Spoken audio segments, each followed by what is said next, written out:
Oke, Gap Year Part 5. Nah, jadi sesuai janji kemarin, insya Allah aku bakalan review ini buku. Dan alhamdulillah sekarang kita ada waktu buat ngebahas buku ini.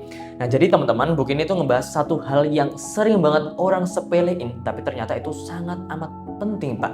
Ya enggak semua orang sih, cuman rata-rata orang tuh nyepelein hal ini. Bahkan aku sendiri juga baru sadar loh, kalau ini ternyata beneran sangat amat penting. Yaitu apa? Ini sesuai judulnya, Emotional Intelligence, kecerdasan emosional, kemampuan seseorang untuk mengelola emosinya. Buku ini ditulis oleh Daniel Goleman. Beliau membawakan konsep bahwa kesuksesan hidup nggak hanya sekedar tentang kecerdasan rasional saja, teman-teman, atau biasa disebut dengan IQ. Tapi ada satu lagi yang sangat penting, yaitu kecerdasan emosional. So, intellectual quotient kita juga perlu didampingi sama emotional intelligence juga. Oke, langsung aja di sini tanpa ada niatan menyinggung. Sekali lagi tanpa ada niatan menyinggung, teman-teman ya. Aku hanya sekedar nyampein isi buku ini.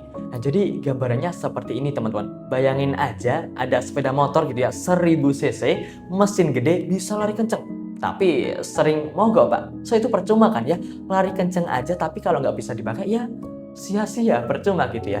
Nah, jadi itu adalah gambaran seorang yang punya IQ tinggi, tapi emotional intelligence-nya masih perlu ditingkatkan lagi. Oke, kita breakdown seperti ini, teman-teman. Ini adalah contoh sehari-hari, bahkan semua orang kayaknya bakalan ngerasain deh. Pasti semua orang tuh pengen achieve sesuatu, ya kan? Punya target. Nah, tapi dalam mencapai target, teman-teman, itu ada yang namanya proses. Dalam setiap proses ada yang namanya produktivitas. Kegiatan sehari-hari kita harus produktif gitu ya. Cuman masalahnya kebanyakan orang sekedar produktif aja itu susah. Sering ke distract sama emosi sehari-hari. Soalnya nggak bisa dipungkiri, dalam sehari-hari kita pasti banyak hal yang bisa nyentil emosi kita. Banyak hal yang nggak sesuai kita inginkan, yang bisa nyentil marah kita, kecewa kita, sedih kita, dan lain sebagainya. Nah, ketika kita lagi emosi, ya lagi bad mood, stress, dan lain sebagainya gitu kan, otomatis otak kita dibuat memproses sesuatu susah. Dibuat jalan aja susah, apalagi diajak lari. Nah, itu tadi yang aku maksud mogok, Pak.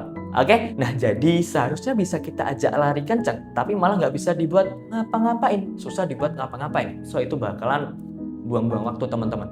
Percuma gitu ya. Nah, dari sini peran emotional intelligence sangat diperlukan, teman-teman ya, untuk pelan-pelan mengelola emosi kita agar cepat selesai dan cepat reda, nggak hinggap lama-lama di diri kita. Alhasil tuh ketika emosi kita sudah mulai stabil, otomatis otak kita udah bisa dibuat memproses sesuatu, udah bisa diajak lari kencang lagi, teman-teman, untuk memaksimalkan setiap waktu yang ada dan yang kita punya, gitu kan. Oke, kesimpulan besar dari buku ini gini guys ya, IQ saja belum cukup, tapi perlu adanya emotional intelligence juga in achieve something, dalam mencapai sesuatu. Dan masih banyak lagi manfaat dari emotional intelligence ini, seperti kemampuan seseorang untuk mendapatkan motivasi dari dalam dirinya.